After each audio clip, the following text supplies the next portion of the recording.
we are in SOCR8. This is the Top Cut game versus M7K3 versus redino87. So this should be a pretty exciting match, and we're just going to hop into the game now and see if they're ready to get started. Oops, that's the wrong one. There we go. Super secret password. Okay. So let's get this thing started. This has been a pretty interesting tournament so far. The Top Cut looked like it was going to be mostly Wayland, a combination of Building a Better World and Outfit and Shaper, looking at Woo, Kit, and Akiko. So we'll see. I think that there's a decent variety of matches available. Oh, okay, cool. So we got M7 up on EdTech, and I know Red. I should know everybody's names. I think that M7 is a Matt, and Red I know is a Red, playing as Kit. And so, yep, Asmari is keeping a hand with hedge fund, or is mulliganed into a hand with a hedge fund.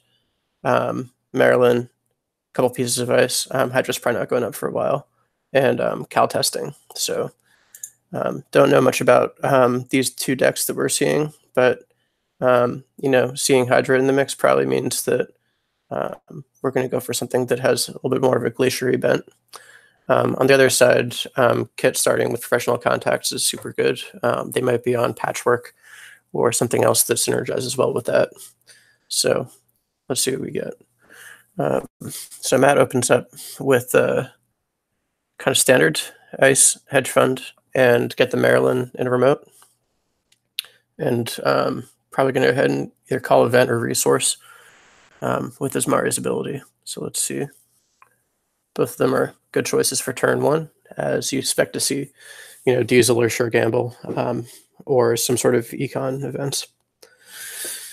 So I guess, okay, so it looks like Matt's on Terminal Directive for his big box, and Red is clearly on Creation Control, which makes sense because it is the best. I'm going to see if I can figure out what these people's names are real quick. Looks like we got Matthias, and Teo. Okay, cool. Matthias and Teo. So, strong start on Teo's side. You know, in the black with some money in the bank, getting ready to set up daily casts and probably spend a couple turns digging. So I think that the dirty laundry run onto an open HQ makes sense. It might as well take the money and have a look at what your opponent is on. So Matthias has switched over to program now, kind of expecting that Teo is going to get started setting up his rig. Might have been a little bit early there to switch over to program, because with HQ and R&D iced and expecting the kid is probably going to be playing in Golo, it's you know, not likely he's going to install that program immediately, but is more likely going to be building up a little bit. Still, you know, totally defensible. Okay, cool. And so now we've seen his restricted card is going to be Surveyor. So we are definitely looking at more of a Glacier build, and leaning on red herrings to, you know, kind of bump up the taxingness of this. Seeing Data Raven is interesting. Not sure whether he's also squeezed in a high-profile target or whether he just wants that to be in there because it's a good taxing piece of ice, and he knows that, especially Shaper, but most runners are going to be playing a resource-heavy economy with Proco daily casts, to a lesser extent crowdfunding. I guess you never trash crowdfunding, but anyway, point is that even without dedicated tag punishment, it's not bad to have Data Raven in the mix. So might as well get the surveyor resed. Now Teo's probably, oh, okay, he just took the tags. No, there, okay, great. So Teo is beating the trace for the tags, and will likely also go ahead and pay through the end the run, because 4 credits to get through surveyor is pretty great, and gets a chance to clear our red herrings.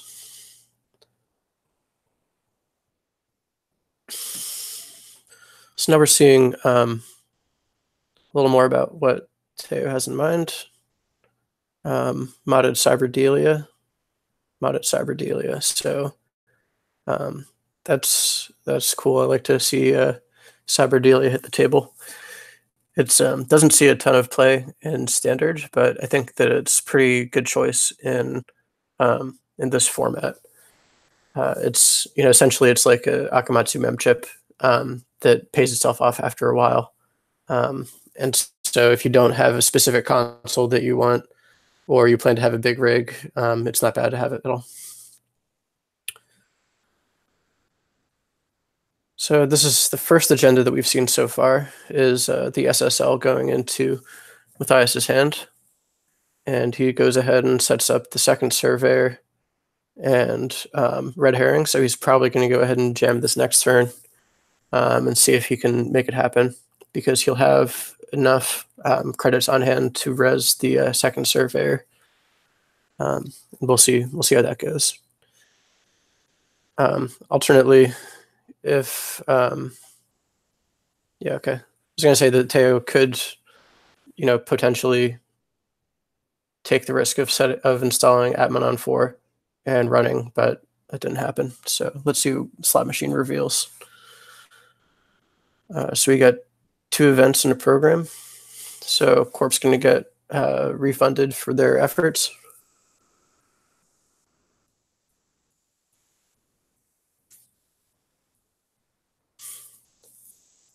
And that means that unless he snatches the SSL, which he doesn't, Matthias is going to have a pretty clear shot at getting this SSL scored.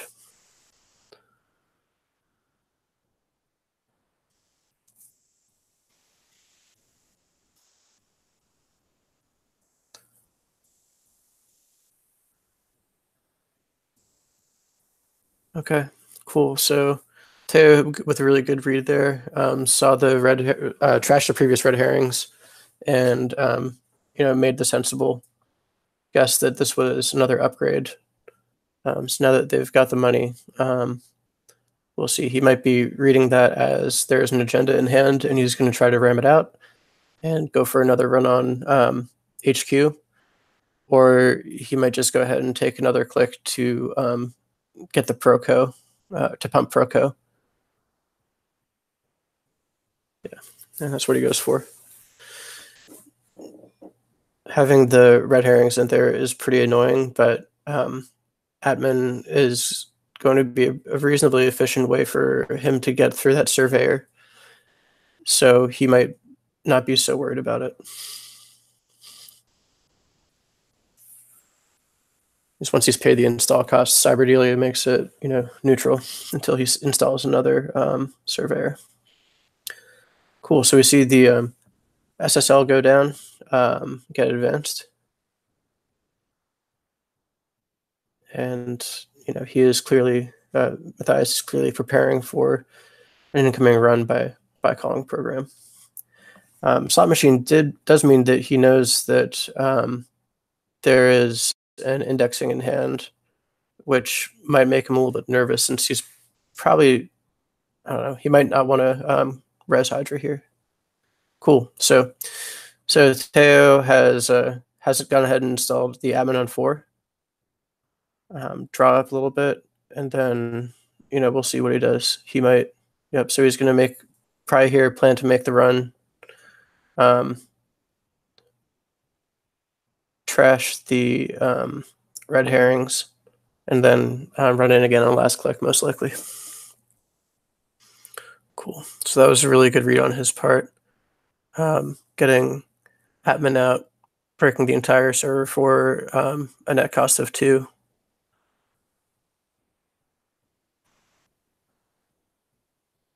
Trash the red herrings. Look fondly on the SSL. And then we'll see. He's too poor to break without getting tagged. He might do it anyway, or he might just let this one ride.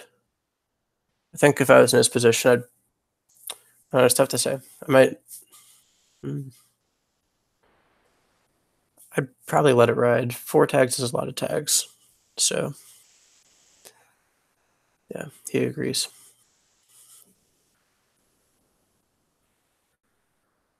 So, so far we've seen only 2 influence on he might be on Data Sucker, which we haven't seen yet, but is definitely something that goes really well with Data Sucker.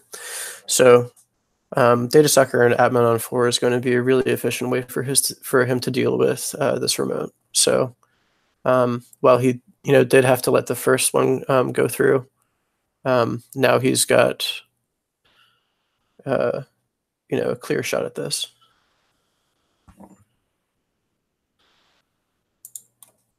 And we'll see. Slot machine still does its thing. Yep. So okay, so we do see he's on Ngolo and Diesel. Well, sorry, Ngolo is the relevant one here. He chose to break the 3 anyway. Might as well, because best case scenario, you lose 3 if he lets a fire.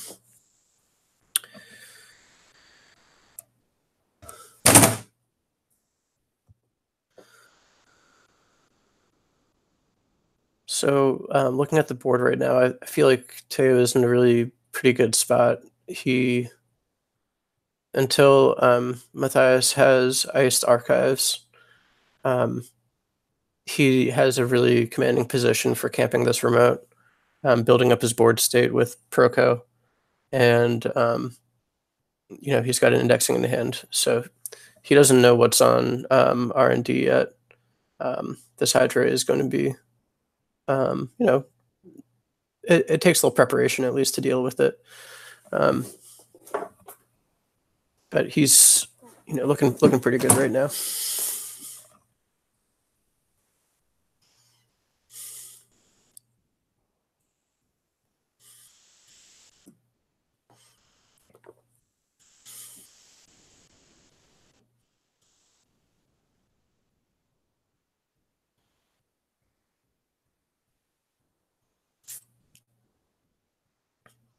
All right, so he puts his slot machine on the remote. It's a good move. Getting these surveyors up to strength 6 goes from requiring 0 data sucker counters to get through to requiring 4. So that's a huge boost to his remote. All right, and he is too poor to res the Hydra. Teo's doing an exceptional job of kind of reading the opponent here. I'm not sure how much information he had on this deck, but he's making the right calls between hitting the double surveyor remote wooden with a perfect admin, or knowing that R&D was essentially open here.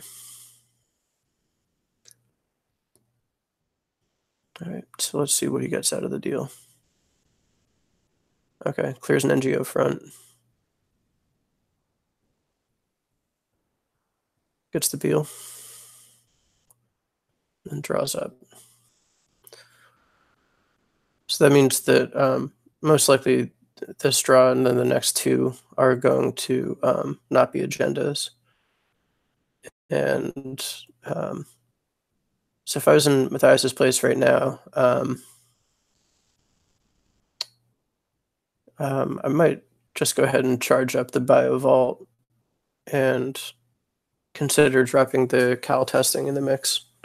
But okay, he takes the more conservative play of icing R&D, making sure that all this nasty R&D pressure is it's not going to lose him the game.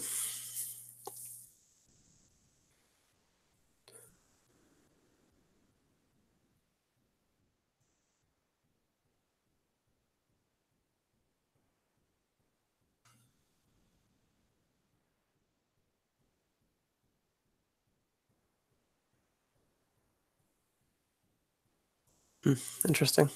So he doesn't. So he goes up to 9 credits instead of double advancing the bio vault. I probably would have advanced it twice, but I'm not sure. Maybe he's trying to play it off as a 4-2. Couldn't say.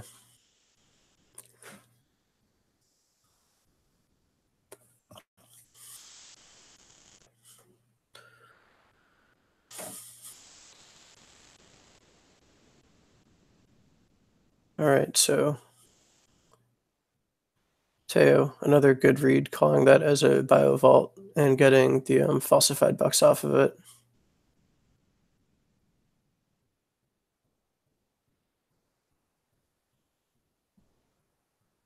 Ooh, we see a spicy Ichi 1.0 in there. Unfortunately, it is also strength 4. So this, admin is really well positioned with just a little bit of data sucker support to take care of pretty much all the ice on the board.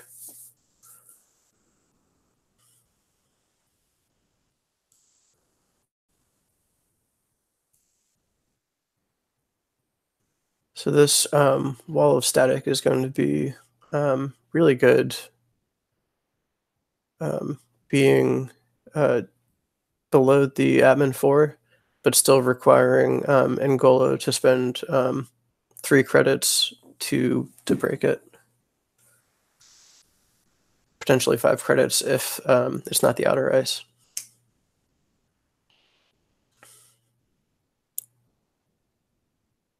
So I think if I was Matthias, I would be considering putting that wall of static on server 2. It would be nice if it was in the same position the slot machine is now, so that they would have to use Ngolo to boost strength and to change it to code gate instead of Kit's ability. But still, it's not bad.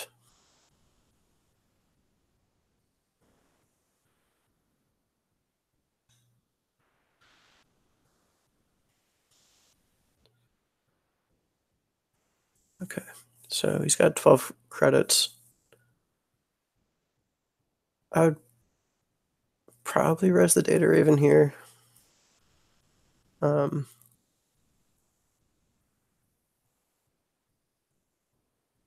probably res the data raven here, at least to slow him down and make it so that he has to dump one of the cards that he's overdrawn.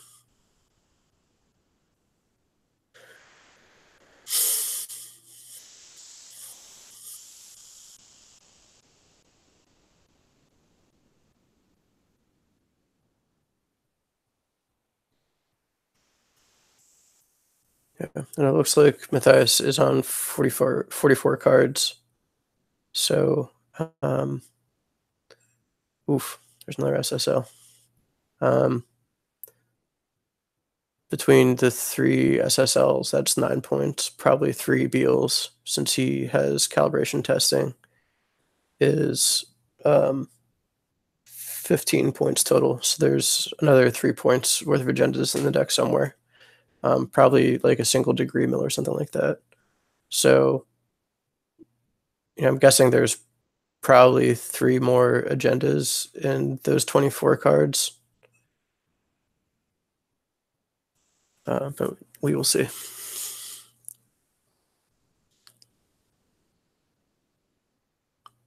Okay, cool. So yeah, so he made the call to not bother resing the data raven while Teo had the ability to clear the tag on the turn. Okay.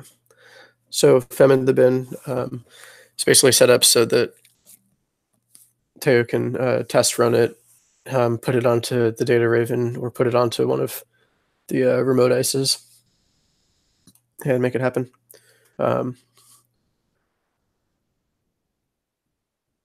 So yeah, I'm not sure what the play here is. Okay, so it gets the calibration testing in there. Might try a cheeky June bug. I'm not sure. I might have. This June bug is really a cool include in a deck that has a lot of agendas that you want to install and double advance. If I was in Matthias's shoes, I might install and advance the June bug. Or just rely on the fact that it's going to be really hard for Teo to get in twice to try to ram through this last SSL endorsement before Teo gets even more set up.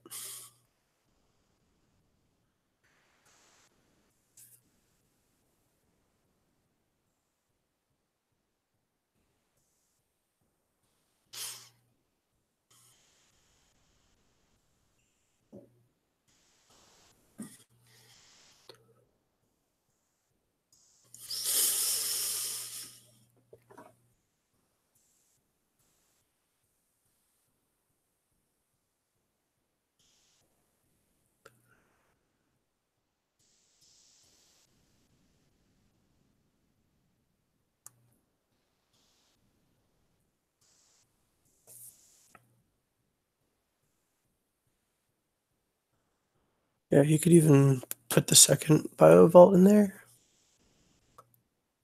or install. Maybe he's going to install advanced SSL in there, and then use calibration testing for the score next turn. I'm not really sure.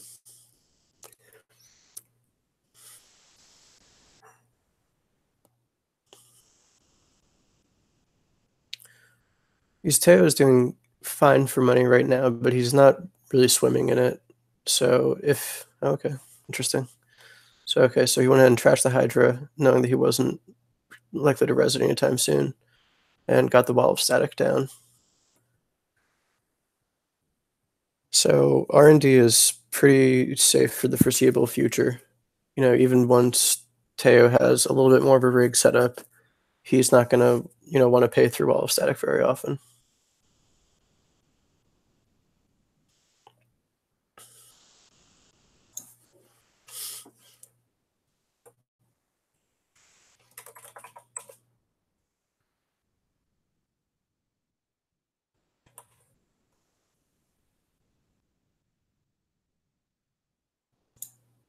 Cool.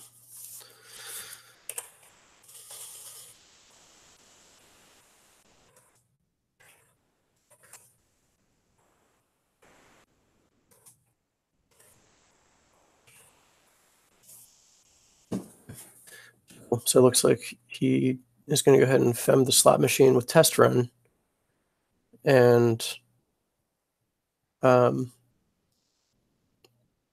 not so sure about that, because it's going to cost him 3 credits and a sucker counter, which he gets back if he uses admin, as opposed to just 3 credits with fem. And he also doesn't get the Cyberdelia back from fem. So I think, I don't know. I mean, that might be a slightly dubious play. Wait a second.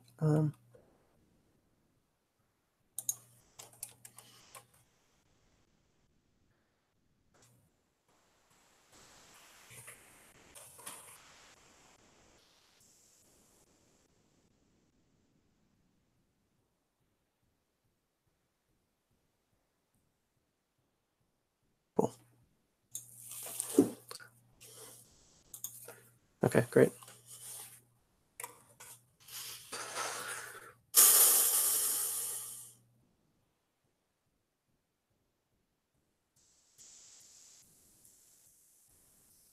Okay. I mean, maybe he just wanted to get the fem back on top of the stack at the end of the turn.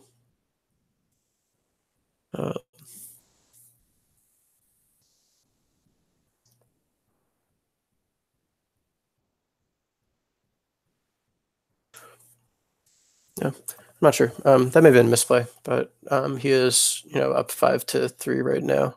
So, it's not critical that he play as tight as possible at the moment.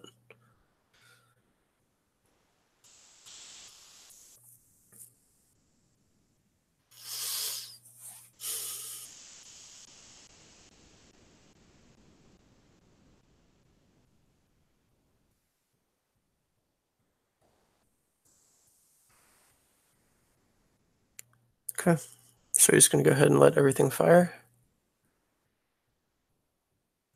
I think that okay, so no hard feelings here. The only one that fires is lose 3, which is irrelevant. We'll see. He might just rip the winner right now.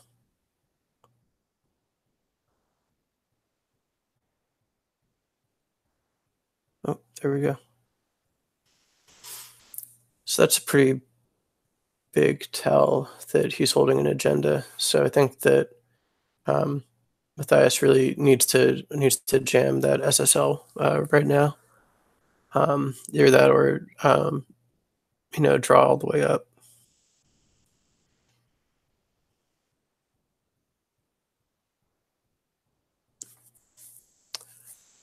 Yeah, I might either install double advanced the SSL here, or install advanced SSL and throw the endless EULA onto server 2. It's pretty expensive, but he has the money and he'll be getting some money back from SSL in this case. And it is going to make it really hard for for Teo to deal with that server. Yeah, so that's what he goes for. Sets up the SSL. He'll be able to score it next turn with calibration testing if he gets antsy. And there's also the possibility that Slot Machine will deliver, and he'll be able to save himself a couple of clicks and credits advancing next turn. Oh, and he calls event. I'm probably expecting a stim hack as the most likely way that Teo is going to be able to get into the server. It looks like he's probably going to think that he's too poor to deal with this, and we'll install daily casts or something similar. Oh, okay, he does go for the stim hack. Okay. So, unless EULA, he just has to pay through it if he's serious about getting in here, spend the 6 credits.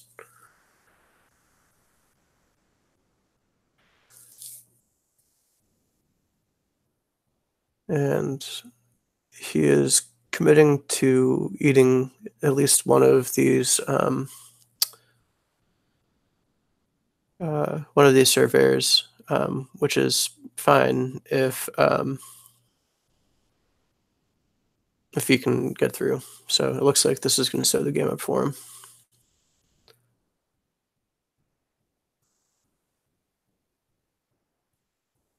Well, we'll see. Getting 3 credits here is a big deal because Teo's out here is going to be to break the first surveyor for 2 credits, leaving him with only 4 credits left to beat that trace.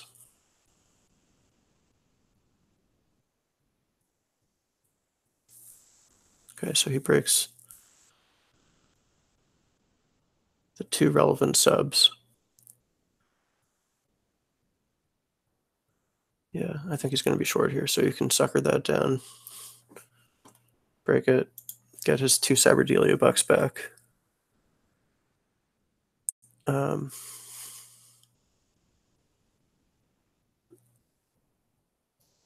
Okay, he's going for it.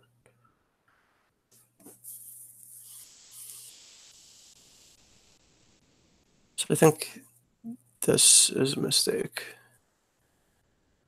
because Teo doesn't have the ability to beat these traces.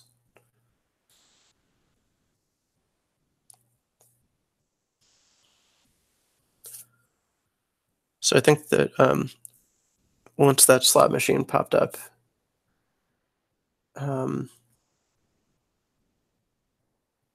he probably should have broken it so he can convert the stim hack bucks into Cyberdelia credits, and then just move on with his day.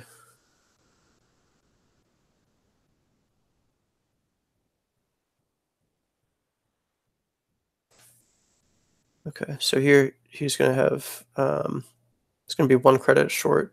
No, he got the SSL buck, so he's going to be able to score this out with 3 advancements and 3 credits from Kali testing.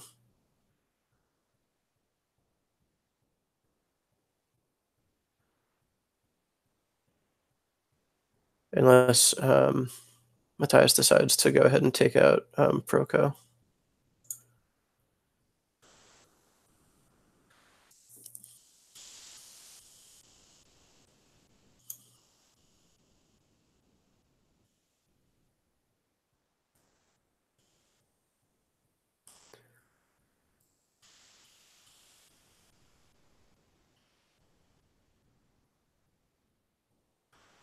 So I'm not sure exactly what I'd do in Matthias's shoes here. This looks like a pretty solid window for getting the SSL scored. So I might advance it once, take a credit, and trash the Proco. Because that way he'll be able to score it out next turn without burning his calibration testing. And leaving Teo on 4 credits with no Proco and 2 tags is not a very comfortable place for him to be.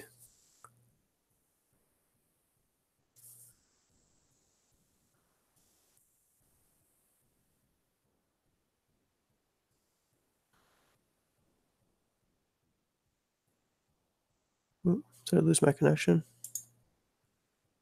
No, there it goes. Okay.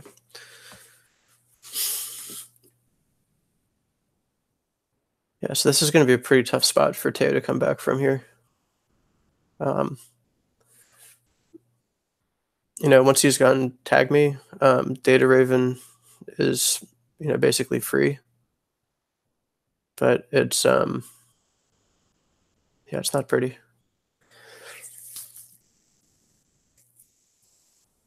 So if I was in Matthias' shoes here,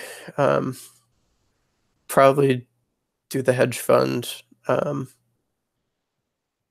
maybe install Maryland and put Ichi on on archives, or just hold on to it. Because I think this window is still looking pretty good. We've only seen 2, 4, 5, 6 influence so far, so there's probably 2. You've seen the Fem as well, so there's probably 2 more stim hacks and maybe another data sucker in Teo's deck, none of which is sufficient to get him to that remote. So he's going to let this ride for another turn. Okay, put the Ichi on R&D. Okay. Yeah, it makes sense. I mean, Teo's on 5 points, so he's on game point here. Okay. Yeah, that advance wasn't strictly necessary. I might have taken a credit instead. But this way he'll be set up to advance it twice and throw the Maryland in that. Okay, yeah, maybe he just doesn't. Cool. What a great community. Here it is, Top Cut. A lot of stuff on the line. And, the runner's at disadvantage, but it's still totally fine with Matthias taking back a click here.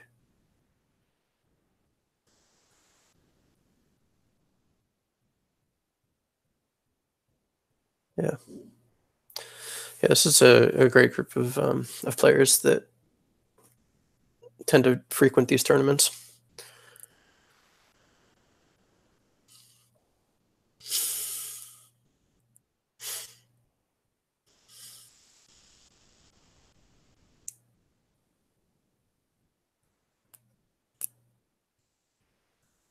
Yeah, so if I'm in Teo's shoes here,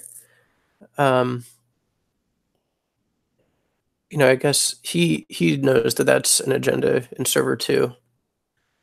It's possible that the only card that's in HQ is an agenda that's been piling up, but yeah, he thinks it's more likely that R&D is going to be his path to victory here. So going on 4 credits, it looks like he's almost certainly just going to float these tags. Yeah, he's just going to float these tags because he's already in pretty deep there. I probably would have not res that Ichi. I probably would have saved it for the ball of static. Because it's still pretty expensive for him to deal with. And if he reses ball of static now, he's not going to be able to get this SSL scored next turn. Yeah, if I was going to pick one or the other, what if? Oh, okay, he goes for it. So he's really, leaning on the fact that his remote server is basically untouchable at the moment.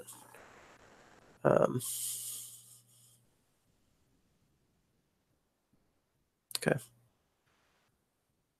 Yep, just going to take some tags, and then we'll see. I mean, he's on game point, so I think that this is a great play by Teo here.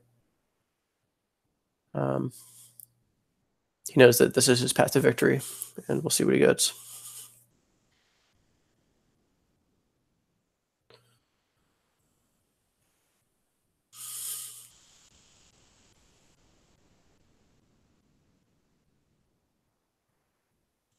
Okay, and that wasn't it. So he's going to be hard pressed to repeat that run multiple times.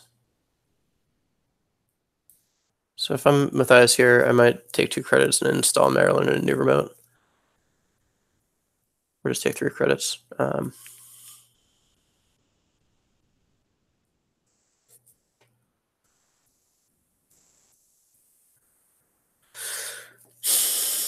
He's getting the Maryland in the new remote would leave him in the same position money-wise on this turn, but would be bouncing back immediately next turn instead of having to wait another turn to res Maryland. So anyway, we'll see.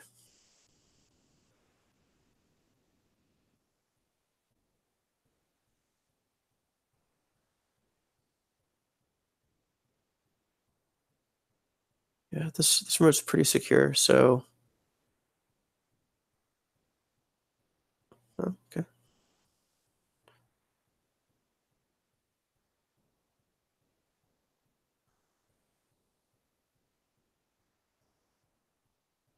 Okay, guess for the data ribbon.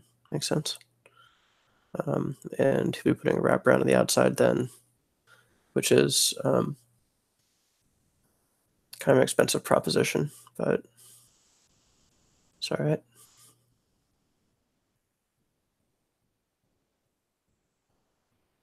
Again, I think that I would have liked that last click more as a installing Maryland, but that's just me.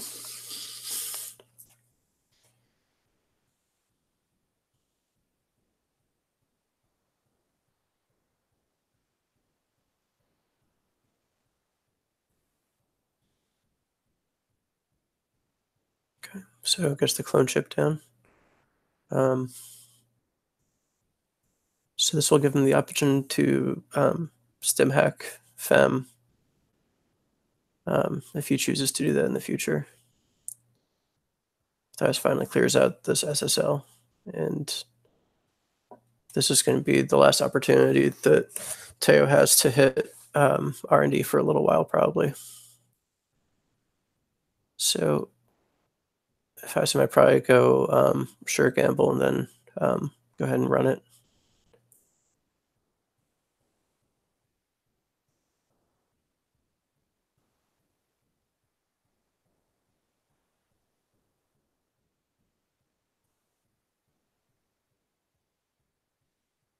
Cool.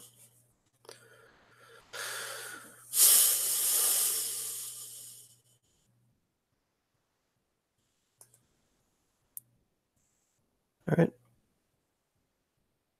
And so NT with data sucker is going to be pretty efficient. It's actually looking pretty good here.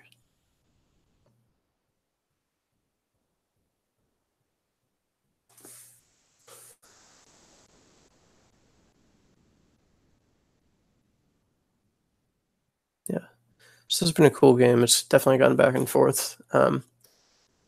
He's like looking at the board state right now. Teo's got a really good outlook on R&D. So I think that Matthias needs to just keep digging and get himself in a situation where he'll be ready to jam the last agenda when he gets it. So here I'd probably put the Maryland in the remote, make it so that he has to go take a look at it. And also generate a little bit of money.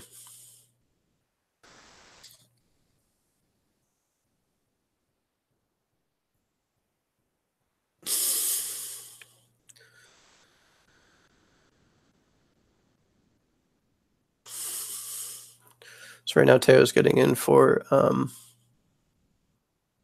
okay, puts the NGO front there. Interesting. So that'll be a little bit faster return on his investment, and we'll keep that server free. So that makes sense. I don't know that even with the stim hack, Teo has a credible way to get into that remote. This looks like he'll be charging up data sucker.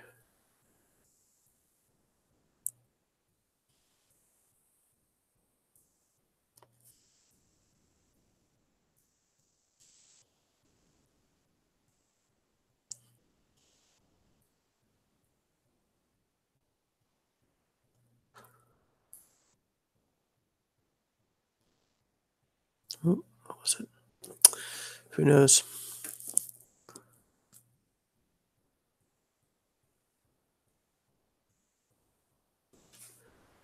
right, let's see. What was that attitude adjustment? Okay, that's not going to do much good right now because Matthias is looking, wants to find an agenda and score it. Oh, wait, what? He played it. Oh, because he has to draw 2 cards out of it. I see.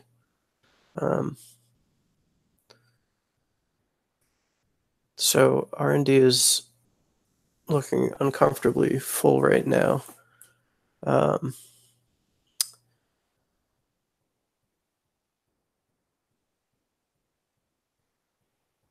That's tough. So, if I'm betting, I think that Teo's in a really good spot right now, because he knows that Matthias has been looking for an agenda for a little while, and has just taken another 3 non-agenda cards out of R&D. So there's probably 3 agendas left in these last 11 cards. And what's he putting there? Another wall of static. Yeah, another wall of static out there. Just trying to make it so that R&D, costs some actual money to get into.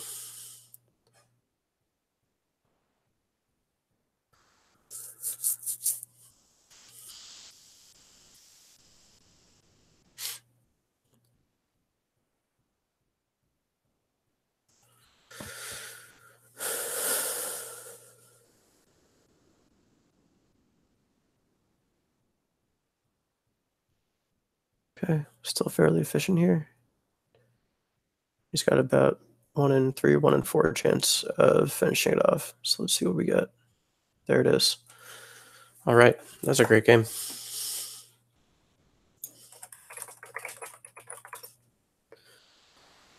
Yeah, that was a really interesting game. It was a long one. Looked like it could have gone either way at a couple different points. Yeah, I'm glad that we got that one on film. I think that there were a couple of plays throughout the game that were maybe a little bit that were suboptimal, and that stim hack run that Teo was talking about clearly was a bit of a problem. But all in all, I think that the mistakes kind of balanced out, and that was just really exciting, cool game.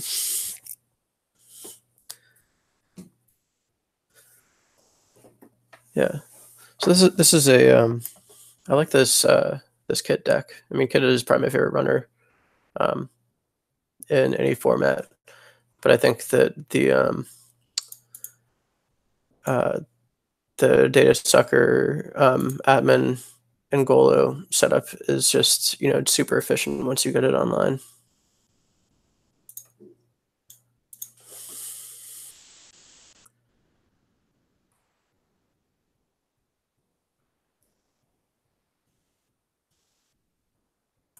Cool. So it looks like we're gonna take a brief break.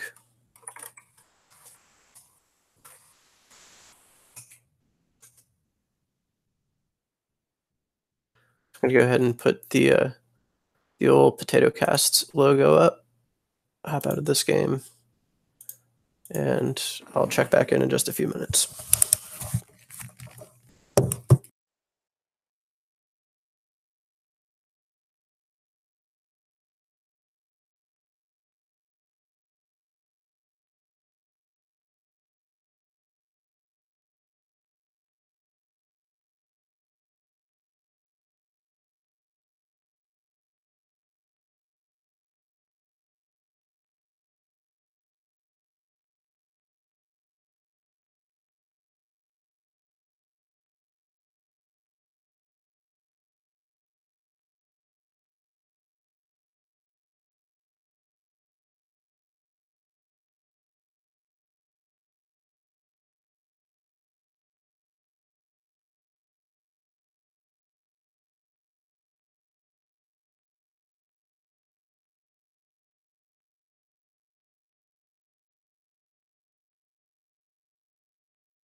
All right, I'm back. We're still waiting on Matthias and Teo to get back into the mix. I figured I'd take a minute here and just take a look at. Let's see. Oh, never mind. We're ready already. Cool.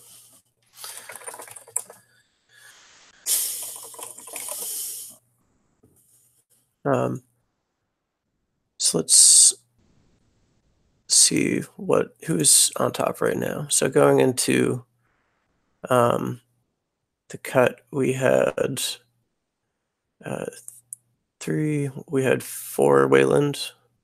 1, 2, 3, 4. Wow. Six Shaper. Let's see.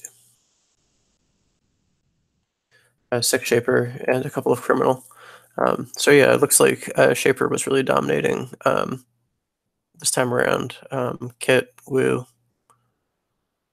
I think that, you know, basically just the raw efficiency of Bolo having professional contacts in faction was one of the better draw options in this format. And on Wayland's side, I think that Kevin Tame got knocked out in his games this morning by Lazy Chef, but the you know, you have a lot of economy available to you, so we'll see which sides go up on this one. It'll either be CT versus Tenon. I think it's really cool that Tenon is in the top cut here, by the way. I think that earlier in this tournament, people were talking about, like, what's the deal with these Tenons that are, you know, doing so well in the standings. And, you know, the explanation I heard was basically just that Tenon was hurt less by losses than a lot of other things were. So I'm really curious to see that. I hope that that's the side that goes up next, because I have no idea what's actually going on with this list. Um,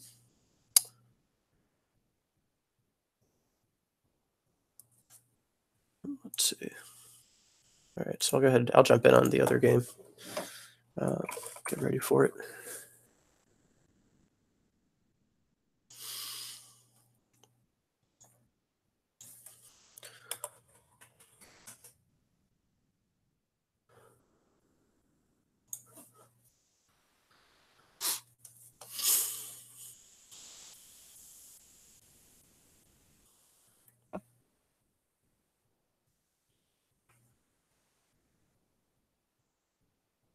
Oh,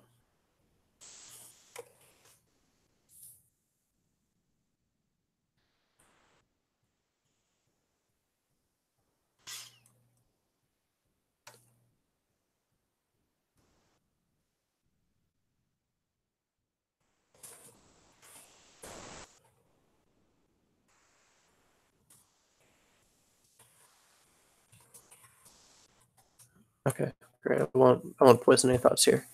Um,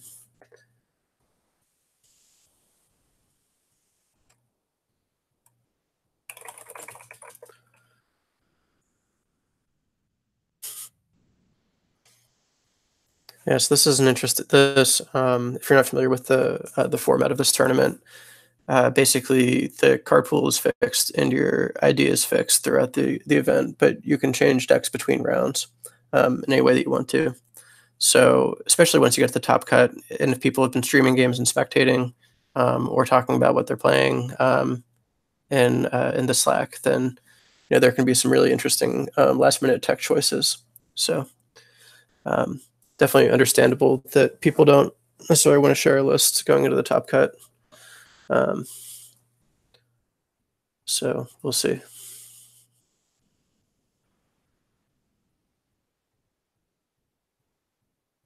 And I mean, typically having lost the first round, you'd expect Matthias to want to switch sides for the second round. Yeah, cool. Um,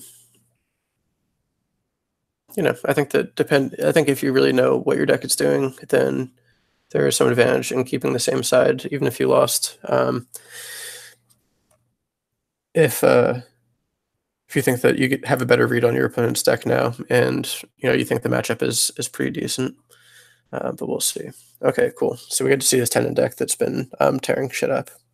Um, okay, looks nothing too surprising yet. Um, I think NGO front has kind of a nice synergy here, and Trick of Light obviously is pretty good as a fast advance tool, so that makes sense. And then on the other side, we see Chaos Theory on a Patchwork Proco build. So this Patchwork and Proco is just a great, super solid engine in this format. So it's no surprise that we see it there. Looks like Teo didn't like his initial hand and wanted something with a piece of advanceable ice in it, maybe. So he's got the ice wall, two agendas, which is not strictly ideal, and Rashida again. So yeah, I probably would have done Proco before Patchwork. Okay, interesting. Cool, good start. So um,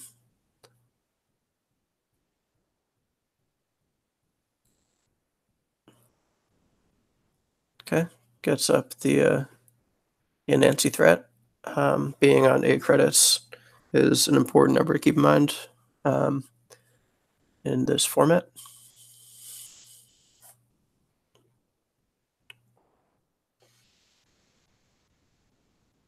Okay, and we see the Proco down. No need to get a Patchwork trigger for Fairy.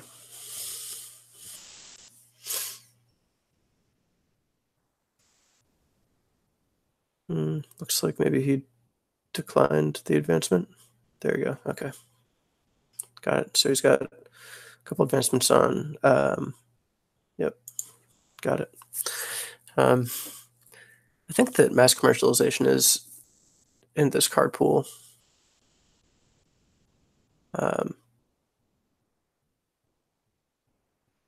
So that's pretty good. Getting a strength 3 barrier is generally pretty solid based on the fractors available.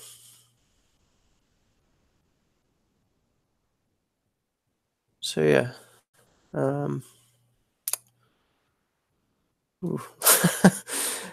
All three indexings. Not super useful right now, but I'm sure that will be handy later on.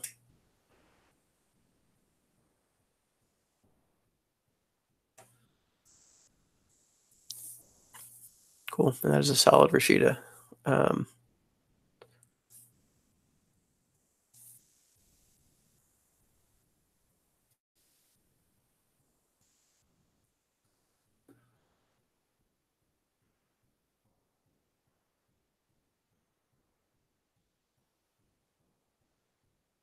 Okay. So we're looking for kind of a glacier build. I guess that Tenon also helps you get BioVault triggers built up, which is really nice. So yeah, it seems like the idea then is basically just using that clickless advancement for building up a never advanced threat and for getting stuff like BioVault charged up. Not sure what else they might have in here that synergize with it, but seems like a straightforward, not too gimmicky setup.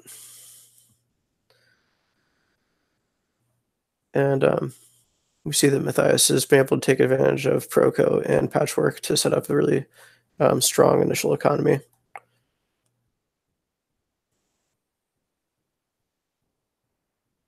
Okay.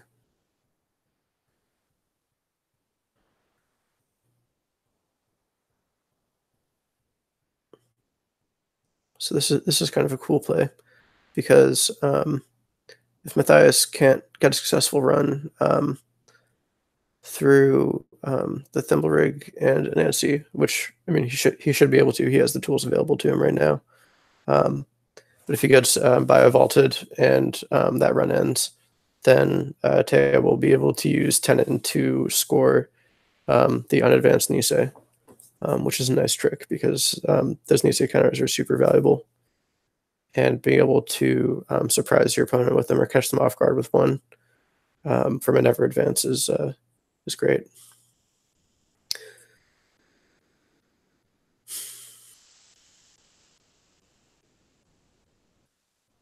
So I'm not sure what the best play here is. I think that Falsified is probably not ideal here since he's unlikely to follow up with a run there. So he'd just be getting the credits out of it. Yeah, so he just goes ahead and builds up his rig a little bit more. Battering ram is expensive, but it does deal with strength 3 barriers, and so I think that's a really sharp call, getting that in your deck against envelope. Cool. Here's the Nisei scored. Okay, here we go. There's some spice. We got border control. Makes sense. It is a really good card.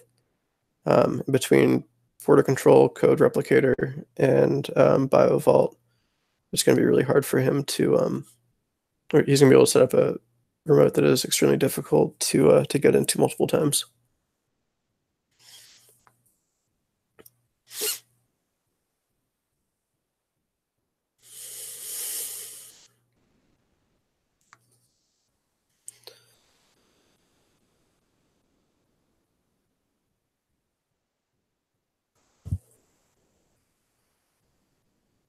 All right, so now he's deciding whether he wants to deny him the 3 credits.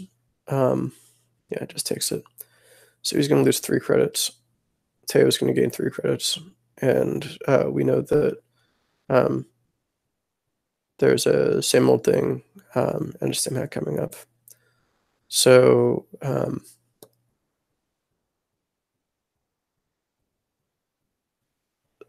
so no, Teo might go ahead and stuff the next run with BioVault.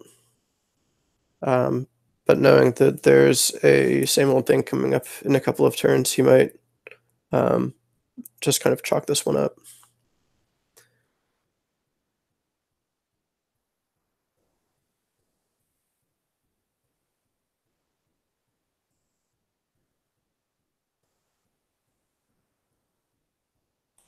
All right, so he's definitely going to res this ice wall. That's super annoying for him to break with battering ram.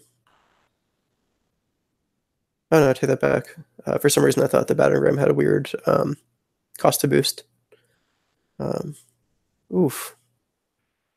Just rips that agenda. That does happen every now and again.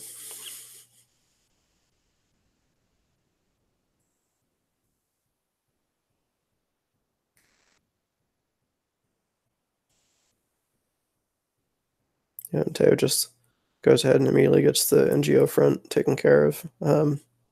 Doesn't want to give Matthias another couple of credits from that, from another falsified.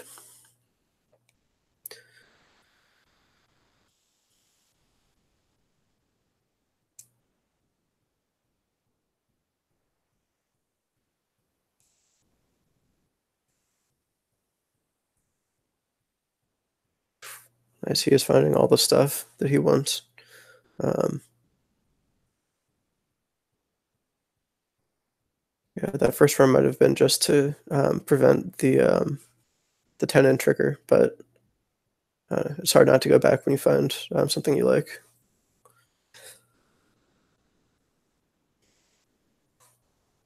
So go ahead and get a thimble rig on there.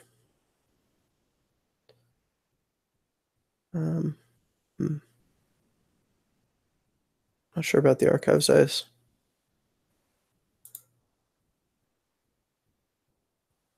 I don't really understand what he was worried about in archives, but I don't know. Seems fun.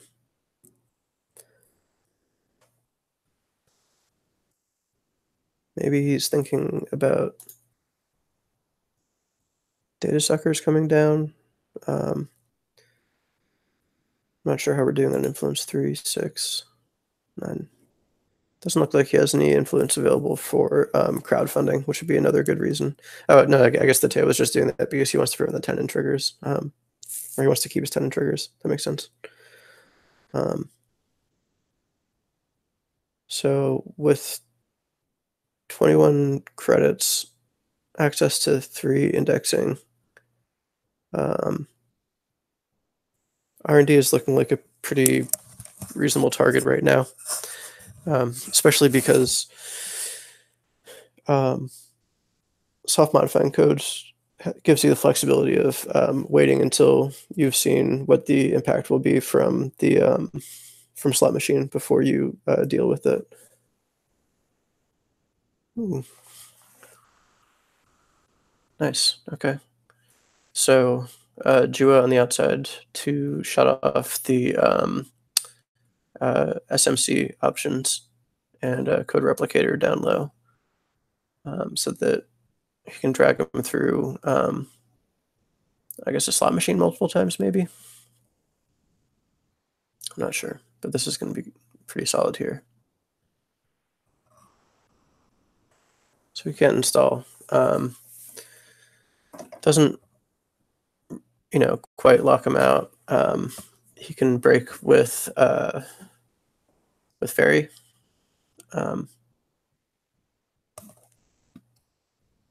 Which he, I'm not sure. He might.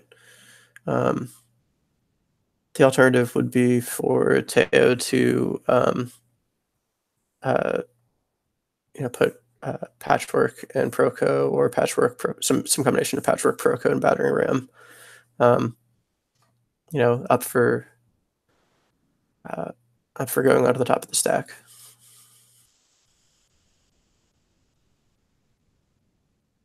Any of which would be a pretty big tempo hit.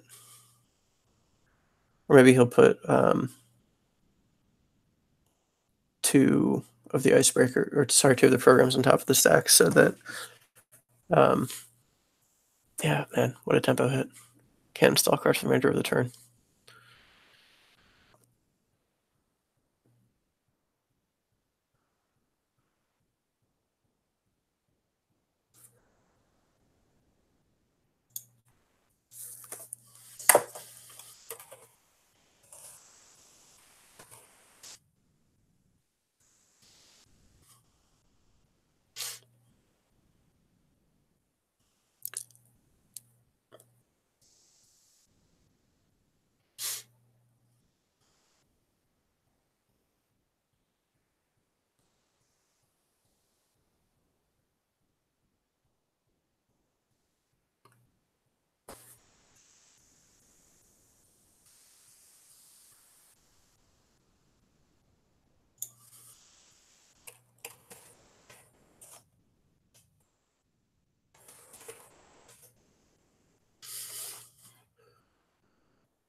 I think he's got,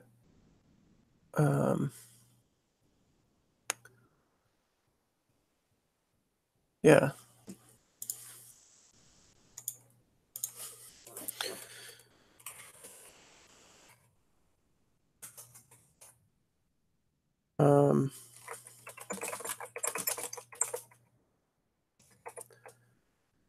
Then,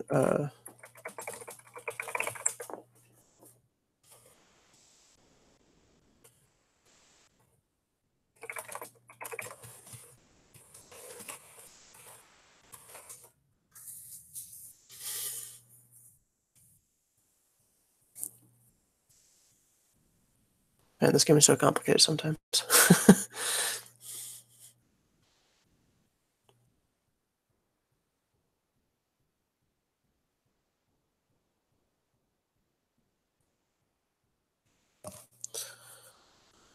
Okay, cool. So we'll straighten it out. So okay, so onto a, he goes ahead and,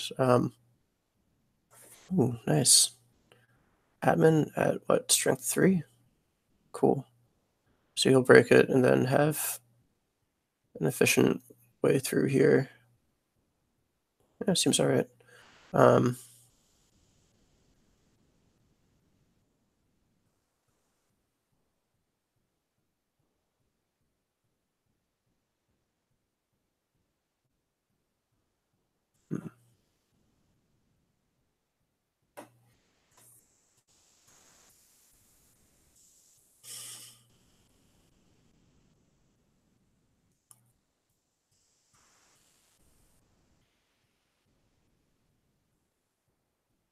So we'll see if he replicates him into it. Looks like no.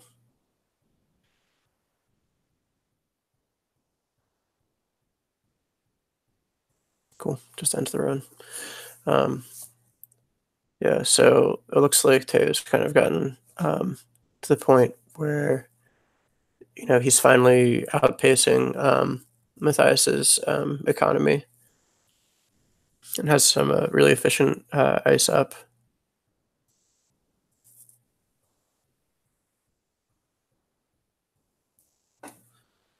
So let's see what Teo's options are for moving on out here. Looks like he's going to have a difficult time getting the server expensive enough at the moment to keep Teo out.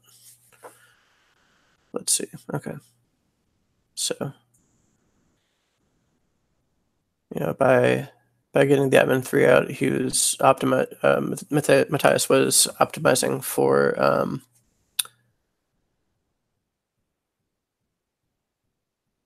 yeah, for making multiple runs on the server, knowing that he's got a couple of indexings in the bag.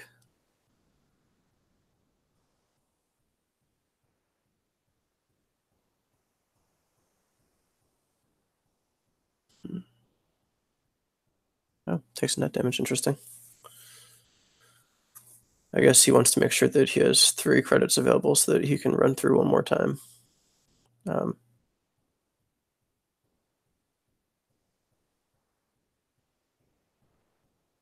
Okay. BioVault doesn't say what server the run can be on.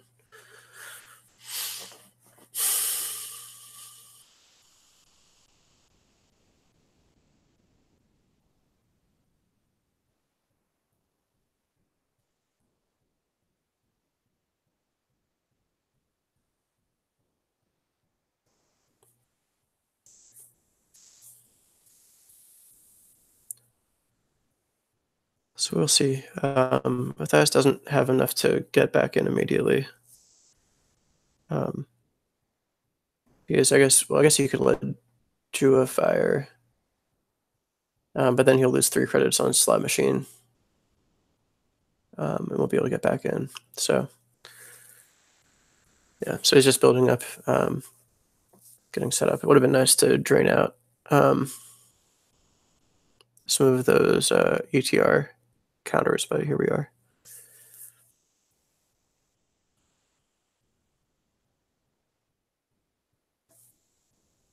And that was the other BioVault, yeah.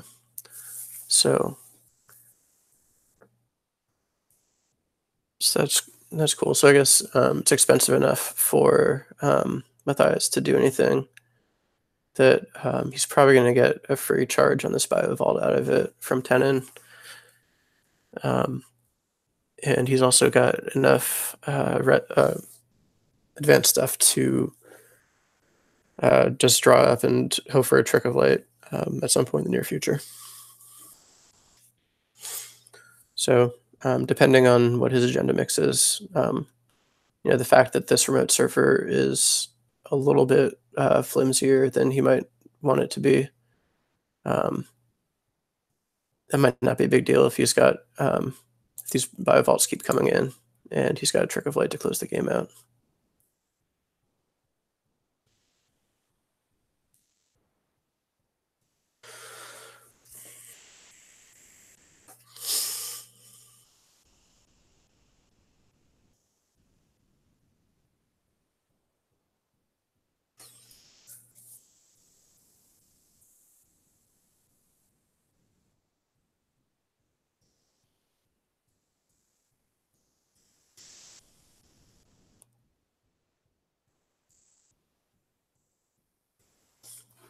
Oh, did I lose my connection?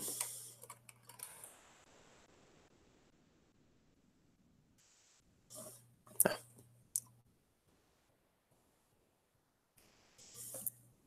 Cool. All right, so he's going straight for it. Let's see. He should know exactly what's on top at this point. So this would be a really cool play if, he'd set it up for this.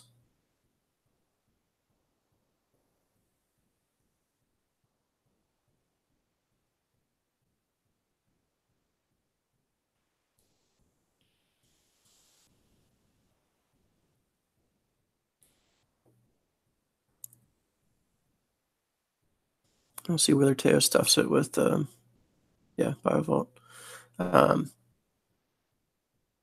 So that's going to make it tricky for Matthias to get back in. Makes it look a little bit more likely that Teo's going to get a free BioVault counter out of this. And, it's possible that there was an agenda on top. It's possible that that was an elaborate ruse to bait out the BioVault counter. It's possible there's just something expensive on top that he wanted to use Stim Hackbox to trash. Not really sure. It'll be interesting to see.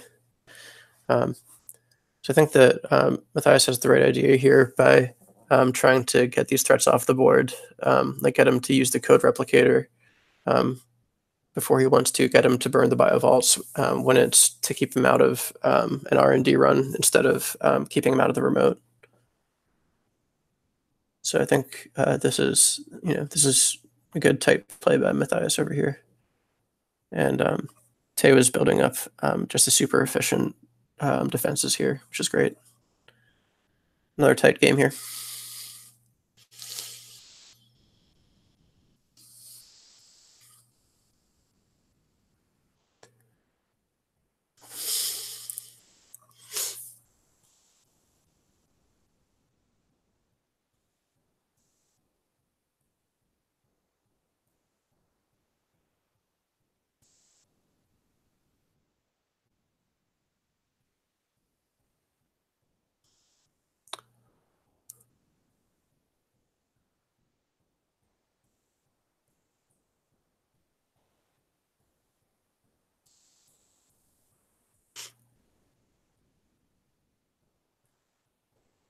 Might be good to go ahead and get the cast down with patchwork. Oh, I guess you can't because of Jua. That's right.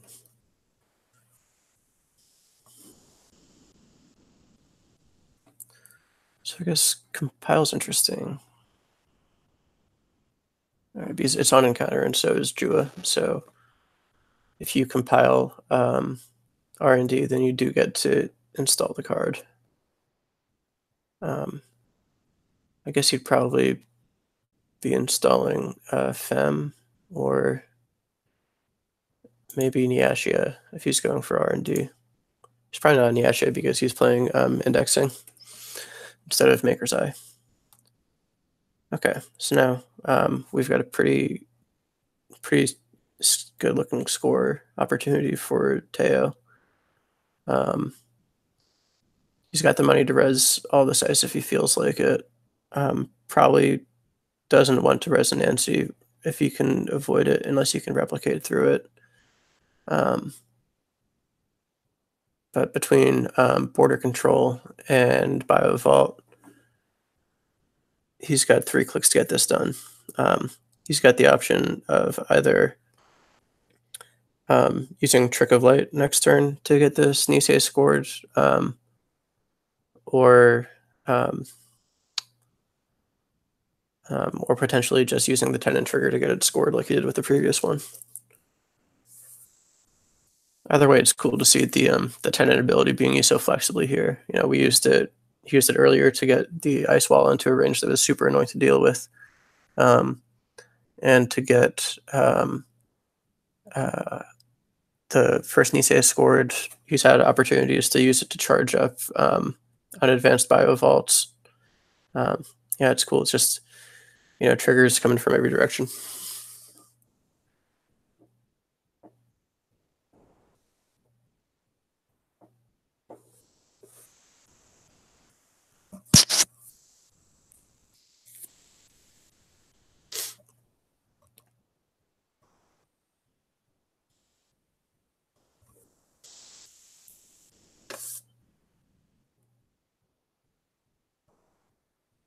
Okay, so with 2 clicks left, he does not have the ability to get into the server multiple times. So we'll see whether or you know, how we handle this. Cool. So Thimblerig is a very efficient way to stuff this run. Yeah, that is about as efficient as it could possibly be. Matthias could compile this remote, but he's probably not going to bother. Well, he might. You know, doing so would pretty much force him to burn. Yeah, okay. So this will pretty much force him to burn the BioVault counter.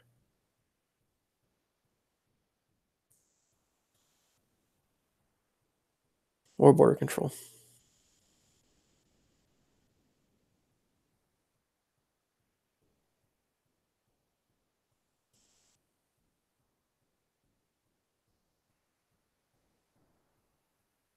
Okay.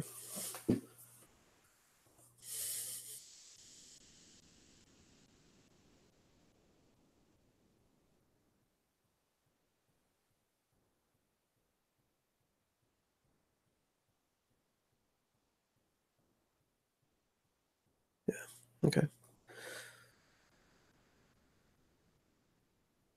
Nice. So he gets to score at the Nisei without using Trick of Light. Get that on the board. So I think Teo is looking pretty good to close this game out. You know, he's not quite ready to finish it off yet, but that server is pretty annoying to deal with. Border control and a Nisei token makes it a lot more likely that he'll finish it off. And Trick of Light gives some flexibility for not spending his entire turn on install advance, but can just do an install advance on this future perfect. So he's probably not ready quite yet, but if he manages to, I don't know, get like like Rashida or NGO, or even just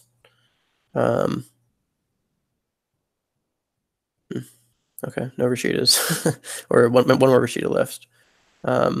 His hedge funds are used up, and maybe there's 2 NGOs left. So there's probably not a ton of economy left in his deck. So he might, I don't know, he might be better off just trying to jam it now. I guess he probably wants to at least be able to have 8 credits on hand to res the Anansi. Oh, he's just going for it. Yeah, so install advance, gain a credit.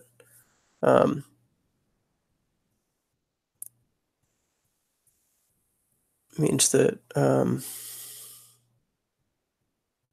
yeah, Trick of Light is actually kind of an economy card too, because it's cheaper than advancing twice.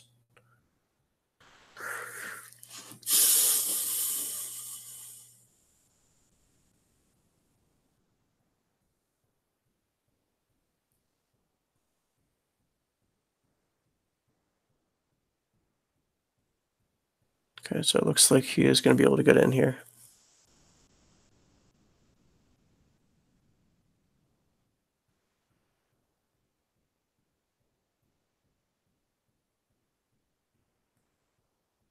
Interesting.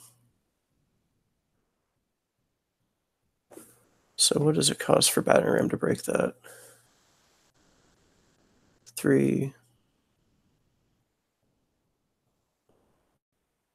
5. So I think so Matthias can get in here if he goes for it, and I think he'll probably still have enough to threaten it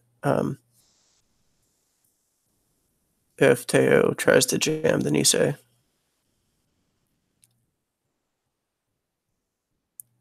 Let's see. They're probably doing the math more carefully than I am.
Okay.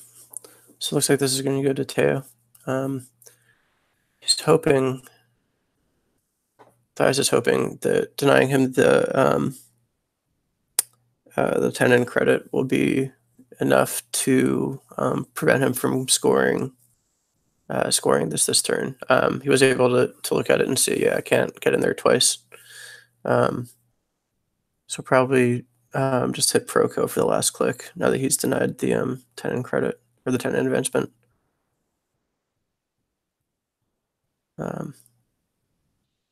Either that or run HQ, I guess. Yeah, okay. Yeah.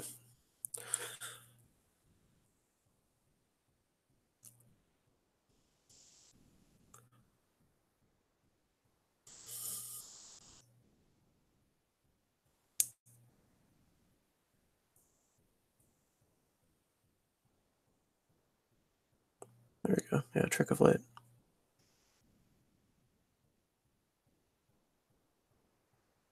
Cool. Good games.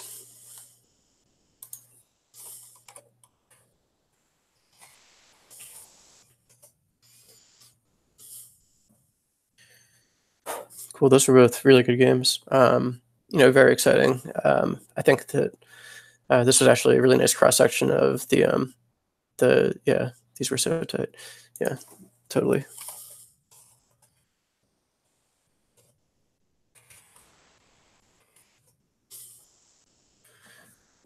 So yeah, that was cool. Two fairly different decks, pairs of decks. Lots of good fair play, couple turns in the games. Yeah, really cool all around. So I'm going to go ahead and sign off in a minute. But thank you very much for tuning in and watching. This is a great tournament. Big thanks to Sanjay for running it this time around, and to Fighting Walloon, the tournament runner emeritus, for getting the StimHack Online Cash Refresh tournament started in the first place. So I'm going to go now, but thank you very much for watching. Take it easy, y'all.